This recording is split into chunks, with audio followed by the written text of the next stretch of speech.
Ladies and gentlemen, anime lovers and brain cell overclockers, welcome to the battlefield of brilliance. You know those characters who don't just think outside the box? They melt the box down, sell it, and use the profits to buy your soul in an underground chess match against fate itself? Yeah, this list is for them. Today, we're diving into the top 10 smartest anime characters who play 8D chess. These characters don't just outsmart enemies. They outsmart the plot, the narrator, and you. And to spice things up, we're ranking how likely they are to manipulate you into joining a cult. Because if anyone could make you chant Latin in a robe, it's probably that quiet guy in the back with a 200 IQ and no emotions. So buckle up. You might learn something. Or worse, start respecting a guy who eats sugar cubes for breakfast. Starting the list with number 10, we have Senku Ishigami from Dr. Stone. If anime had a science fair, Senku Ishigami would win, take over the judging panel, industrialize the school, and synthesize caffeine in the gym locker room. Senku is the human equivalent of a physics equation written in sarcasm. When the entire world gets petrified and rebooted into a prehistoric wasteland, does he panic, cry, eat bugs to survive? Nope. He wakes up, cracks his neck, and immediately starts rebuilding civilization from literal rocks. This guy is so smart, he brings humanity back to the Industrial Revolution using sticks, sulfur, and sass. But let's be real, he's not just about test tubes and big brain energy. Senku has a crazy ability to calculate human behavior too. Whether he's manipulating a primitive tribe into supporting his scientific revolution, or winning over enemies with cola, the dude's basically conducting social experiments like it's high school psychology class. Except his class includes building phones out of bamboo. He never wastes a move. Every gadget, every lie, every piece of tech he whips out has a purpose. Remember when he recreated penicillin or made a freaking generator by spinning wires with muscle power? That's 8D chess with extra gears. So, now, he's not without flaws. Senku's arrogance is legendary. Like, I'm too smart for your emotions kind of energy. But deep down, he genuinely cares about humanity's progress. He just expresses it through cold rationality and making ramen in the Stone Age. Cult recruitment likelihood, 2 out of 10. Senku doesn't believe in God, he believes in science. If he ever did start a cult, it would probably be the Church of the Periodic Table, and it would require goggles, lab coats, and a disdain for superstition. But hey, at least the sermons would involve explosions. Up next on number 9, we have Light Yagami from Death Note. Ah yes, Light Yagami, aka Mr. I'm just a normal student with a literal death god following him around. Light doesn't play chess, he is chess. You can't checkmate him. He already wrote your moves 3 episodes ago and added dramatic lighting. When Light gets his hands on the Death Note, a notebook that lets him kill anyone by writing their name, he doesn't freak out. He immediately uses it to start purging criminals and declares himself the god of a new world. That's not just 8D chess, that's cosmic checkers on steroids. He manipulates everyone, the police, his classmates, even L, the world's greatest detective. Light operates in layers. He'll fake being innocent, then manipulate the people trying to catch him, then manipulate the people helping him manipulate the people trying to catch him. And all while acing exams and flirting with Misa. But here's the terrifying part. Light makes evil look smart. He convinces half the world that Kira is a righteous force. His fan base in the anime literally starts a cult around him, posting names online, praying to him, supporting his murders. And he eats it up. He's not just smart, he's dangerously smart. Like, could run a country or burn it down for fun. Smart. Cult recruitment likelihood 11 out of 10. Not only is Light capable of making you join a cult, he already did. It's called the Kira cult, and they worship him like a divine executioner. You'd probably join just to avoid being next on the list. On number 8, we have Shikamaru Nara from Naruto. Shikamaru is the only guy in anime who can say this is such a drag while outsmarting god-level ninjas. His favorite hobby? Cloud watching. His least favorite hobby? Everything else, including saving the world. But when he does get involved, it's game over. Shikamaru isn't loud, flashy, or power-hungry. He's calm, calculating, and ridiculously strategic. He turns basic shadow powers into an elite-level death trap. The man once outwitted an immortal cultist and beat him with a pre-planned trench filled with explosives, all while nursing the emotional trauma of losing his mentor. Shikamaru's brilliance shines in how he adapts. He can assess a battlefield in seconds, see every possible outcome, and find the one path to victory, even if it means sacrificing a piece. He plays ninja battles like chess with actual lives on the board. Muffman. What sets him apart? He doesn't want recognition. He doesn't crave power. He just wants peace, quiet, and to live a low-stress life. Ironically, that's exactly what makes him so dangerous. No ego, no distraction, just pure, unfiltered logic. Cult recruitment likelihood. 1 out of 10. Shikamaru doesn't have the patience to run a cult. He'd fall asleep halfway through the initiation ceremony. If you tried to start one around him, he'd just sigh and walk away. Smartest guy in the village, and too smart to deal with nonsense. On number 7, we have Sora and Shiro from No Game, No Life. If you've ever said gaming doesn't teach you anything, let me introduce you to the sibling duo that outwitted an entire fantasy world using memes, math, and mental breakdowns. Sora and Shiro are undefeated gamers known as Blank. Their motto, "The world is just a game, and we never lose." After getting isekai'd into a reality where all conflicts are settled by games, these two don't just survive. They dominate, not with strength, not with magic, but with sheer, relentless, strategic chaos. Sora is the fast-talking tactician who understands people like a social hacker. He'll read your insecurities, manipulate your ego, and bait you into playing checkers while he's secretly solving 4D Sudoku. Shiro, meanwhile, is a logic engine disguised as a small anime girl. She sees probabilities like Neo sees the Matrix. Together, they're basically the combined IQ of every chess grandmaster on Adderall. Remember when they beat the Warbeasts?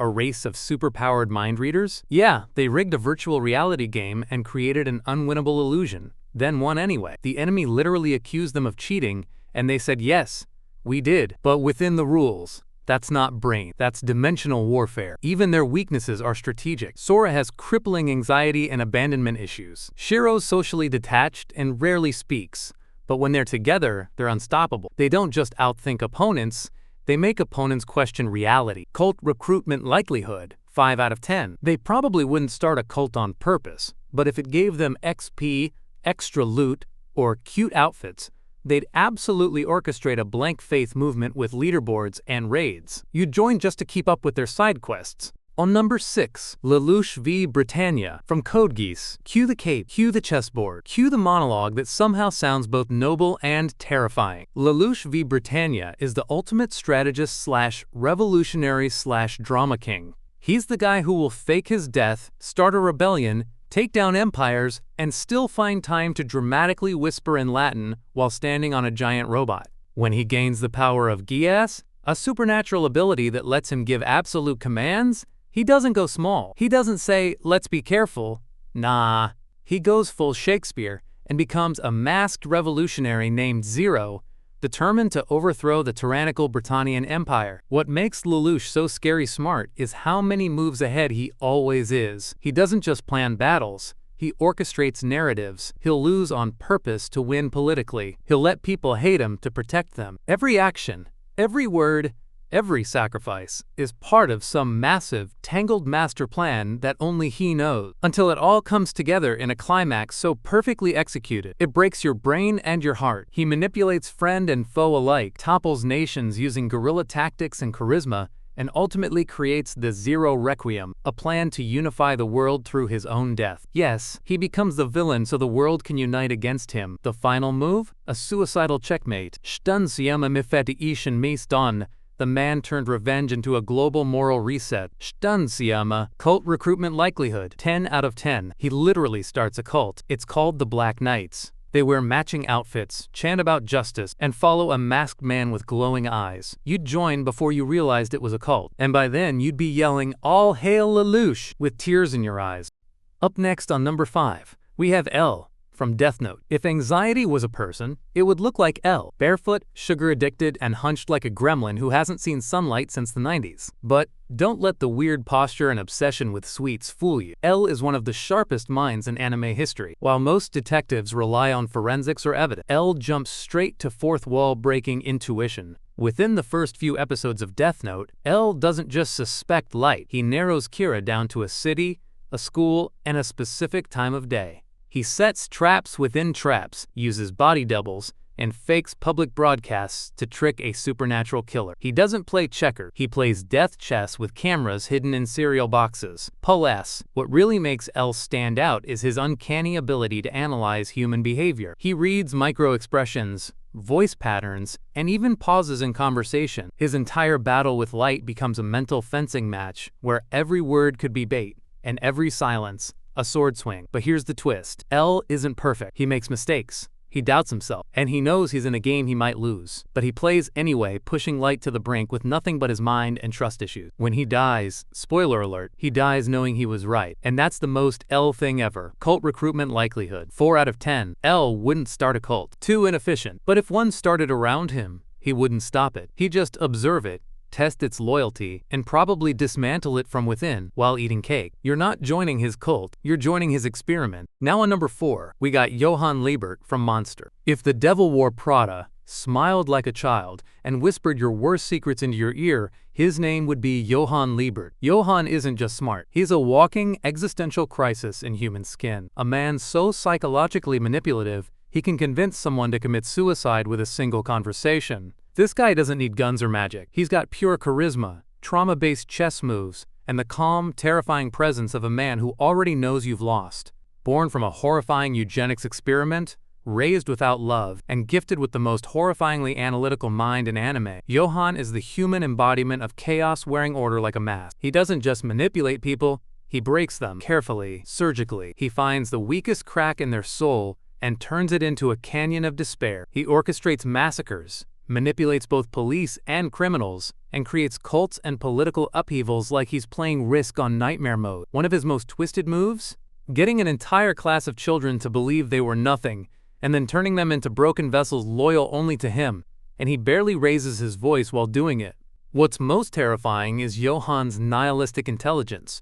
He doesn't want to rule. He doesn't want fame. He wants nothing. He wants to prove that life is meaningless, that people are puppets, and he plays with human lives just to test that theory. He wants to prove you don't outsmart Johann, you just hope he gets bored before he reaches you. Cult recruitment likelihood, 100 out of 10. He's not starting a cult, he's already in charge of several. The twist? No one realizes it's a cult. They just think following Johann is the logical conclusion to existence. You won't even know you're in one until you're clapping, as he stares off into the void with a dead smile. Run, now. On number 3, Kiyotaka Ayano Koji from Classroom of the Elite. If Light Yagami and a CIA Black Ops program had a love child, it'd be Kiyotaka Ayano Koji, the quiet dude in the back of the class, who's secretly been manipulating the entire academic system since day one. At first glance, Ayano Koji looks bland. He's emotionless, unmotivated, and more interested in staying invisible than standing out. But underneath that "I just want to pass math" exterior lies a supercomputer of a brain, trained from childhood in a government facility to become the perfect manipulator. He doesn't brag, he doesn't explain, he just moves pieces. In one episode, he literally turns a failing class of misfits into a dominant faction by silently planting ideas, blackmailing rivals, and playing classmates like pawns. He doesn't even want the credit. He wants control without attention. What sets Ayano Koji apart is his emotional detachment. He's not driven by ambition, justice, or revenge. He doesn't feel things the way others do. People are tools, problems are puzzles, and chaos is just the noise that happens while he solves the entire system from behind the curtain. He lets people think they're leading, think they're winning. Then, at the exact right moment, he pulls a string and everything collapses into checkmate. It's like watching a magician who hates applause. Cult recruitment likelihood, 9 out of 10. He wouldn't start a cult out of passion, but if it were a means to an end? Oh yeah, he'd have you worshipping a philosophy you don't even understand while believing it was your idea. You'd be handing him your wallet and calling it enlightenment. Up next on number 2, Meruem from Hunter x Hunter. Imagine a genetically engineered chimera ant born to conquer humanity, infused with every advantage of evolution, and then he gets too smart for the plan. Meruem starts off as the perfect biological weapon. Faster, stronger, smarter than anything else alive. But as he evolves, he starts thinking, questioning, learning. And then he plays a single game of Gungi, a fictional but complex board game, with a blind human girl named Komugi, and everything changes. His intelligence isn't just tactical, it's philosophical. At first, Meruem sees humans as cattle, but by the end, he's questioning the very meaning of power, life, and morality. He becomes not just a ruler, but a thinker. He begins to grapple with empathy, a concept so alien to his original purpose that it causes a literal identity crisis. In battle, he's unstoppable. He can read patterns, adapt mid-fight, and exploit any weakness. But his greatest strength isn't his body, it's his mindset shift. From tyrant to philosopher king, Meruem becomes something greater than his creators ever intended, a sentient being searching for meaning. His strategic prowess peaks during his royal palace invasion, outthinking assassins, manipulating his guards, and controlling an entire battlefield like it's a chessboard. But in the end, What makes Meruem truly 8D? He chooses love over domination. He chooses Kamugi over power. Cult recruitment likelihood, 8 out of 10. You'd join thinking it was a military uprising and end up in a philosophy book club about the meaning of life. Meruem would absolutely lead a cult accidentally, just by existing. His presence alone would make people bow, and somehow you'd respect it. And finally, on number 1, we got Sosuke Aizen from Bleach. Was there ever any doubt? Aizen is the anime final boss who shows up halfway through the story, betrays everyone, becomes a god, and still manages to do it without raising his voice. From the moment Aizen reveals his betrayal, literally wiping out his former comrades with zero effort, it becomes clear this man's brain has plot armor. Every twist, every manipulation, every betrayal was orchestrated years in advance. Entire arcs in Bleach were just the setup for his galaxy brain master plan.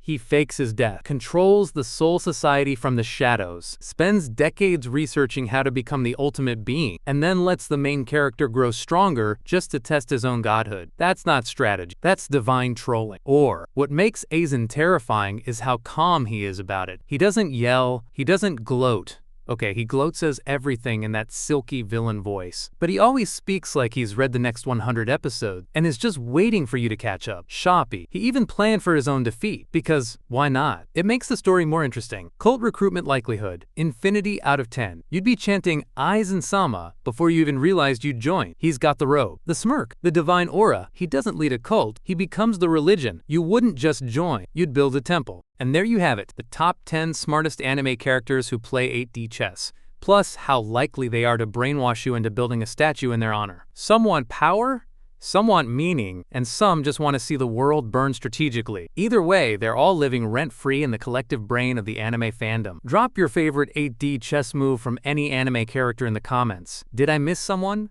Should I do a part 2? Should I start a cult? Let me know! Hit that like button like it's a secret death note. Subscribe for more anime deep dives, chaotic rankings, and brain-melting brilliance. And remember, if someone offers you a chess match and has glowing eyes, run!